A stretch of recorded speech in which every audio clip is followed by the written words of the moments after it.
Para muitos profissionais, a voz não é somente um instrumento de comunicação, é a ferramenta principal do trabalho. Mas alguns cuidados devem ser tomados para preservá-la. Confira na reportagem de Bruno Bernardi. Eles ganham a vida assim, gritando nas ruas para atrair clientes e chamar a atenção. E embalagem para brincos, anéis e pulseira. Faz o nome dele, faz o nome dela, qualquer nome no minuto. Tudo para a sua festa, essa aqui na MB, olha aqui, caiu o preço. Quando a gente se preocupa um pouco aí, mas tem que ir para a guerra, né? Tem que ir para trabalhar, né? Então, acho que é com sucesso, né? Tudo o que a gente faz aí é com sucesso, graças a Deus, né?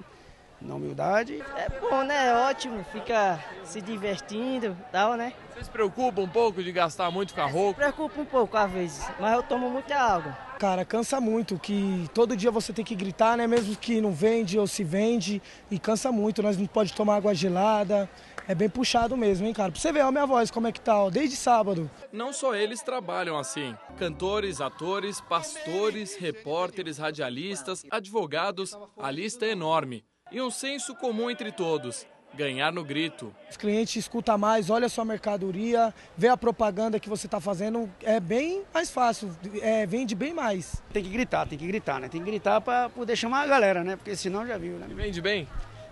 Graças a Deus, né? Graças a Deus, tem tido sucesso, né? Tem que ganhar no grito. Também tem um monte aqui, tem que ganhar no grito, né? Mas é preciso alguns cuidados com a voz. Beber muita água, mas não gelada, evitar bebidas alcoólicas, não fumar, gritar ou tossir, evitar o ar-condicionado e alguns alimentos como leite e chocolate. E saber usar a voz na hora certa. Quando chega no final do dia dói, né? Mas depois se acostuma. Nada como um dia após o outro. É muita gente, é muita gritaria, aqui é loucura total, geral. Tem que ganhar no grito? Tem que ganhar no grito, e ganha, hein? Ganha, ou se ganha. Olha a água mineral, gente, ajuda eu, que a minha sogra morreu, deixou 10 filhos que não é meu, água gelada, água gelada.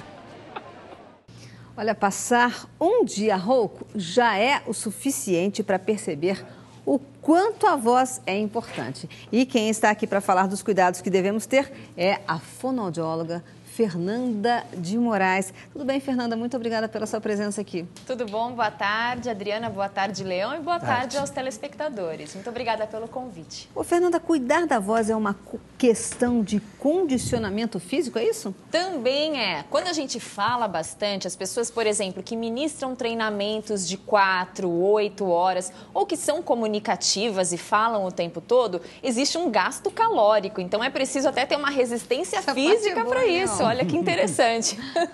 E além disso, é interessante ter uma resistência da própria voz. Aqui nós temos músculos, cartilagens, articulações do mesmo jeito que no corpo todo. Se eu quiser correr a maratona ou São Silvestre em dezembro, não dá para eu em novembro já começar a me preparar, não. Tem que existir um preparo prévio para isso. A mesma coisa a voz. Eu tenho que preparar a voz. A gente faz para fazer a musculatura da garganta e ficar forte para o dia a dia? Existem vários exercícios que nos auxiliam. O ideal é que cada pessoa tenha um acompanhamento com fonoaudiólogo, um médico otorrino e faça o exercício que é adequado à sua demanda. Claro. Porém, alguns exercícios mais básicos a gente até pode fazer aqui, que são os mais comuns e que são bons para todas as pessoas. Por exemplo, a técnica de vibração de língua, em que eu inspiro o ar e vibro a língua com um som bem suave.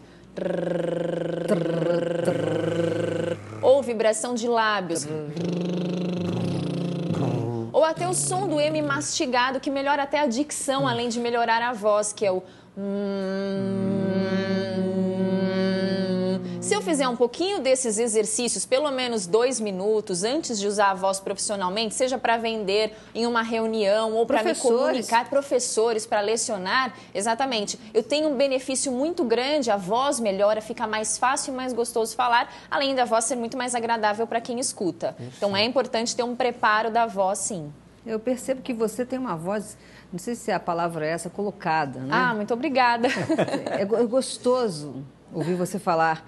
E às vezes a pessoa acha que a voz dela é feia e às vezes ela não está sabendo projetar essa voz. Exatamente. Nós temos alto-falantes naturais que projetam a nossa voz no espaço. Se eu usar mais um alto-falante, por exemplo, o nariz, eu fico com voz de fanho. Se eu usar mais a região da boca, eu fico com aquela voz de nariz entupido, parece que tem uma batata quente da boca. Ou seja, esses alto-falantes, quando eu uso em equilíbrio e por meio dos exercícios de voz, eu consigo usá-los dessa forma equilibrada, o som fica muito mais agradável, mais bonito, a voz fica mais bem colocada, que é uma preocupação dos profissionais da voz hoje em dia, locutores, apresentadores, repórteres, entre outras profissões que têm essa demanda vocal. Mas, doutora, ficar rouco constantemente, sentir dor de garganta na hora de falar, coçando, de repente a garganta coça muito, isso são sinais de que a garganta está com problema? Sim, são sinais e nós temos que ficar atentos a isso. Até levando por um lado mais extremo, já que estamos no Dia Mundial da Voz, hoje 16 de abril,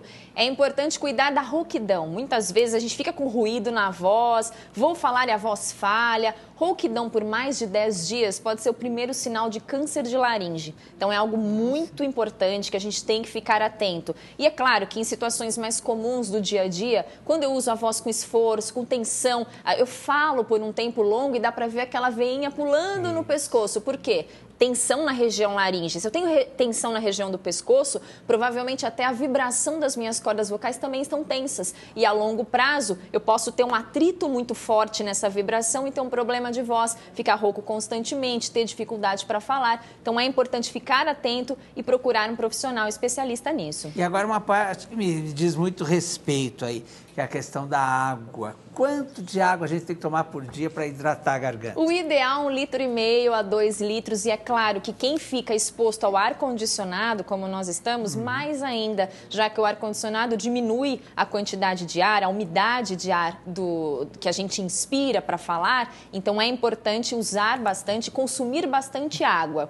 Olha, até tá tomando uma aguinha agora, né? E além da água, existe uma outra forma de hidratação que é até melhor do que tomar água, que acredito que todos ficaram agora curiosos para saber qual que é essa fórmula mágica. É a inalação. Quando eu faço inalação com soro fisiológico, o vapor úmido vai direto para as cordas vocais, então a hidratação é instantânea, imediata. Quando eu consumo a água não passa nas pregas vocais, nas cordas vocais, passa no tubo de trás. Então até hidratar a voz, hidratar a região da corda vocal demora muito. Por isso que hoje em dia muitos cantores, 1 hora antes dos shows, costumam fazer inalação com soro fisiológico e tem uma melhora muito grande da voz. Eu levei um susto, uma vez eu fui no camarim da Cláudia Leite, cheguei lá, ela estava com um tubo. Eu digo, gente, você está doente? Que isso, né? É normal. Está passando mal. E não, está hidratando a região da voz, liberando, e até a ressonância da voz fica muito melhor, a voz tem mais brilho, é um milagre. Perfeito. O Fernanda, leite e chocolate prejudicam a voz? Bastante. Leite, derivados, queijos e iogurtes, chocolate e até o cafezinho que a gente gosta de consumir no dia a dia. Pois é.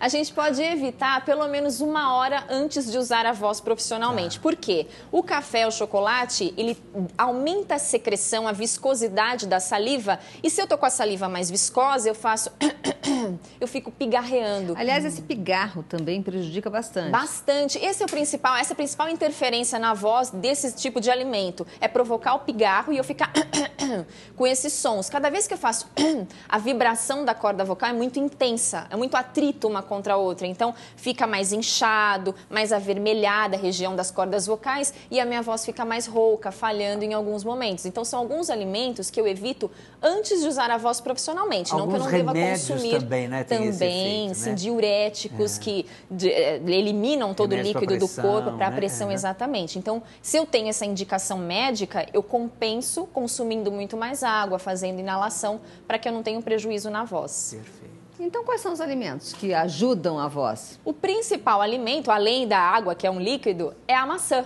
A maçã, existem várias pesquisas que indicam que a pectina, que é uma enzima que existe na casca da maçã, ajuda a limpar a cavidade da boca e da garganta, sendo até indicada para quem tem o pigarro, essa secreção mais engrossada na garganta. Eu consumo a maçã e essa secreção é diluída, porque ela é um adstringente. Né? É bom, né? Exatamente. Por ser uma fruta aquosa, ainda hidrata a região da garganta e da boca. Muito indicada para profissionais da voz. E quando a pessoa está com esse nervoso, com esse pigarro, a pessoa deve fazer o quê? O ideal é que não faça o tempo todo. Uma técnica é tentar engolir com força.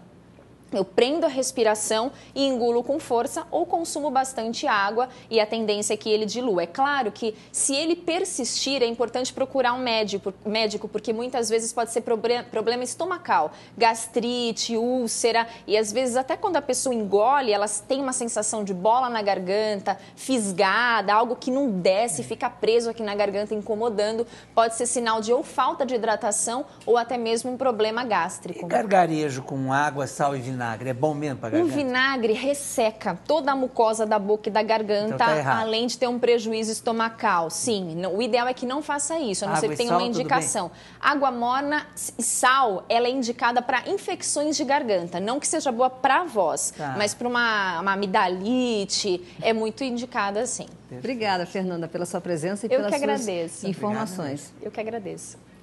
Maravilha. Eu gostei dessa última dica que ela deu aí, que vinagre não é bom fazer, porque eu odeio fazer esse gargarejo com água e vinagre. Melhor não, né? Melhor não brincar disso. Tem uma notícia boa, né? Mas é muito importante a gente cuidar. E a gente vai no dia a dia, a gente vai emendando um trabalho no outro, né, gente? Principalmente eu que trabalho em rádio, Adriana que trabalha em televisão. Quer dizer, a gente vai emendando, não percebe. Sai daqui, às vezes vai fazer uma palestra e continua falando, né? Quer dizer, nesse intervalinho, olha que seria uma maçã, ia muito bem, né? Algumas coisas nesse sentido, né? Que podem evitar o cafezinho, né? São dicas aí valiosas que a doutora passou pra gente aqui hoje, né? Eu fiz terapia da voz durante bastante tempo e guardo até hoje as receitas, os exercícios. E de vez em quando eu faço de novo. Se eu pudesse, se tivesse um pouquinho mais de tempo, faria sempre. É muito importante o trabalho da fonoaudióloga. E também achei muito bacana o que a Fernanda disse, que todo mundo tem a voz bonita, é só saber trabalhar a voz. Exatamente. E olha, o Rio de Janeiro agora está se juntando à nossa rede. Delícia! Bem-vindos, cariocas. Agora notícias e mais em rede nacional para todo o país. A gente vai para um breve intervalo, mas já volta. A gente espera você. Até já.